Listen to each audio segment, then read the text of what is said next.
This evening, warm, dry, windy conditions are creating some challenges for fire crews trying to gain some ground on the Hazen Fire, which is burning near Buckeye. So far, the fire has charred more than 1,100 acres, but a little bit of good news. It is now 45% contained. Yeah, the firefight has been going on for days out there. 12 News journalist Tricia Hendricks was in Buckeye with the very latest on this fire. Tricia. Over the past couple days, crews have been working to gain ground on the northeast and east sides of the fire, and those are the specific areas it's been the most active over the past couple days. Arizona forestry officials take us on what's called a fire tour to get a closer look at what the conditions look like right now and to better understand how and where crews are making progress, along with the challenges they're up against. Today, crews are out there monitoring, securing the edge still, and what you're seeing with a lot of the smoke out there is interior pockets that are still left in there, and there's quite a bit of them catching on fire. Real no threat to the line right now.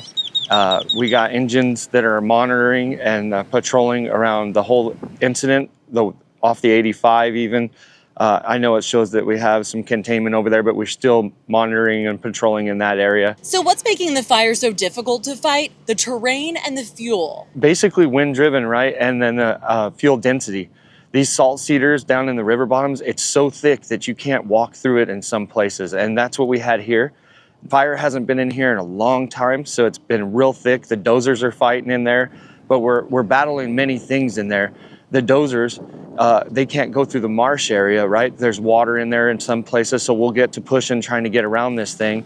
And then the dozers will almost get stuck, so we'll have to back out and find another way. Despite those challenges, 167 firefighters have been battling this fire for days, and they've managed to hold their containment lines.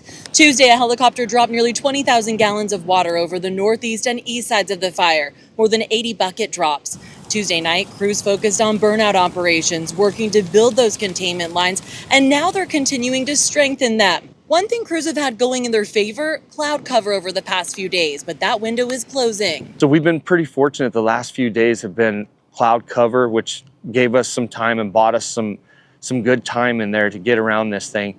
And the outlook for the week, man, we're getting hotter, we're getting warmer, drier. So we're in there hitting it as hard as we can right now because we don't have any more good days in front of us. As for homes and structures, crews say residents have been fortunate so far. The closest we've gotten to a structure, maybe 400, 500 yards. And for residents in the Buckeye area who may be seeing multiple columns of smoke rising from the fire, Arizona forestry officials want you to know what that means. It may look like more than one fire. It's only one fire. The columns of smoke are, like we talked about, they're just pockets of fuel within the interior of the fire. They're green vegetation that didn't burn off in the initial fire that are starting to burn off as the temperatures heat up. So you will continue to see this throughout the next couple of days and possibly into next week. From here, crews are going to continue to work the fire from the air and on the ground, strengthening those containment lines. The ground crews working right up against those flames, hoping the wind dies down. Tricia Hendricks, 12 News.